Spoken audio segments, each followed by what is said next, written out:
Hello everyone, welcome back to IT Classroom. Hope you had an amazing day and I welcome you all to the new video of IT Classroom.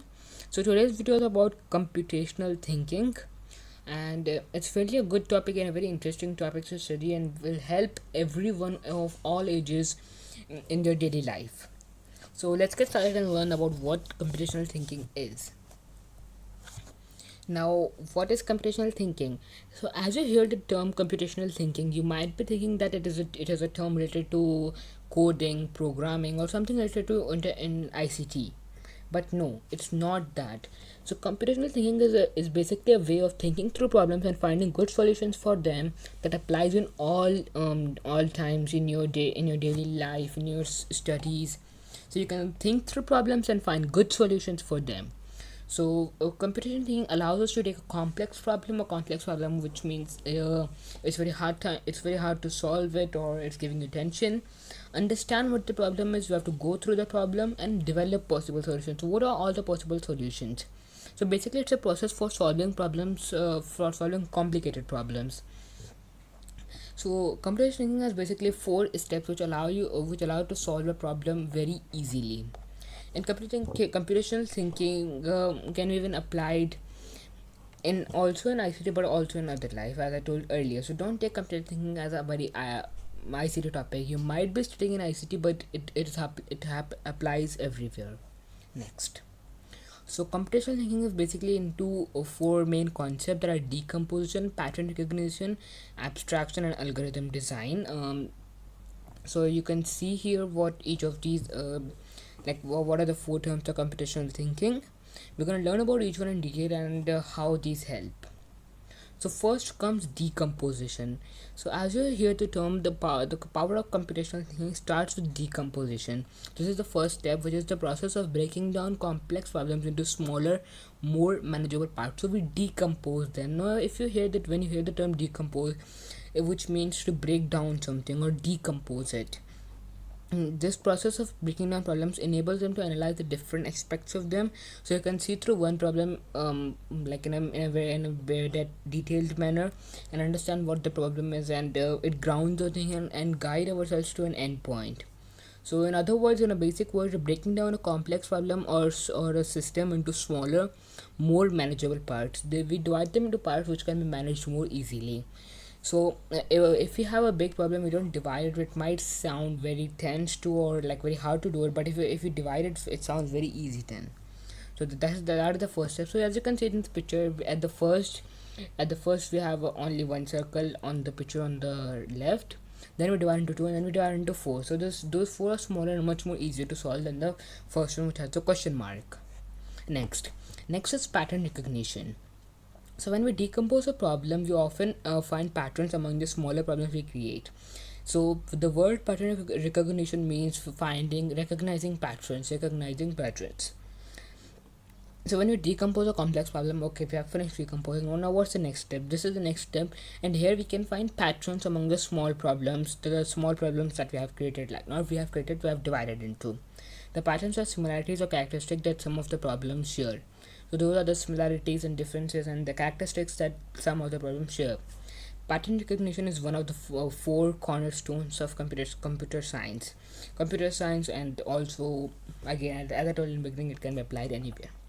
So in pattern, we basically find patterns between the problem, so that we can analyze that these both have a common solution.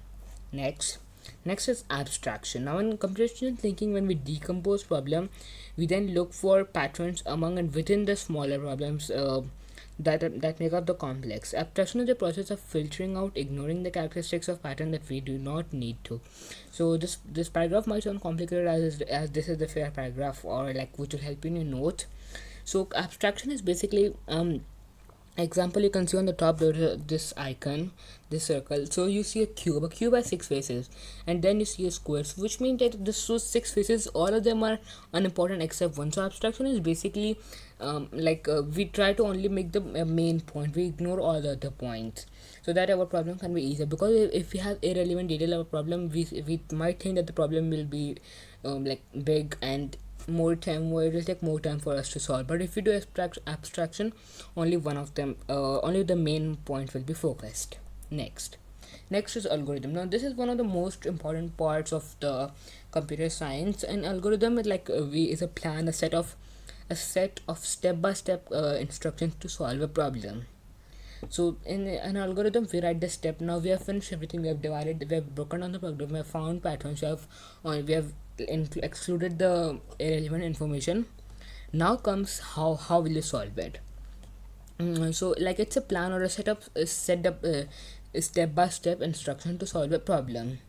So for example, if you can tie shoelaces, if you can make a cup of tea, get dressed or prepare a meal, then you already know how to follow an algorithm. So for example, if you take a algorithm to make a tea on the right, it says the first step, fill kettle, boil the water, and so on. So if you read this, so you can get a basic idea of what algorithm is. So it's like a step by step instruction. So step one says this, step two says this. So algorithm, the one of the ways of saying it is by writing in words, and the other is in flowchart. My next video is going to be flowchart, so you can watch it to learn about what is flowchart and more about flowcharts. Now let's come back to algorithms. Now algorithms is the best way to solve a problem. Even if you don't follow the other three steps, algorithm can be very important because you can write the step. Even in group tasks, you can write step one that we will do this, step two this, step three this. So we have finished the 4 steps of computational thinking.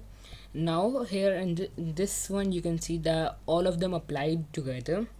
So this is like a cake type, and first we decompose the problem. So there's about breaking down the problems. You see the brown, pink, yellow, and we divide everything. And then pattern recognition, we are trying to find patterns so that we can organize them. Abstraction, we're now only focusing on the important details and excluding. And in the algorithm, we are making a step-by-step instruction. Now computational thinking helps big challenges small and complex solutions simple. So if you look at this picture, you if someone says you to do something with this or mathematics, you might say, oh no, this is very bad. But what about if you look at this might sound easier because this has been divided, so you can see the difference here, and this is how computational thinking help us. So this gives a basic idea of how computational thinking is very good for us and how we can use it. Okay guys, this is the end of the video. Thank you so much for watching. Hope you enjoyed the content and you have understood a lot from this video. Please like, share, subscribe to my channel. And once again, thank you. We are on 650 subscribers and we have seen a huge trend in increasing subscribers. I thank you once again. Thank you so much. Have a great day. See you in the next video.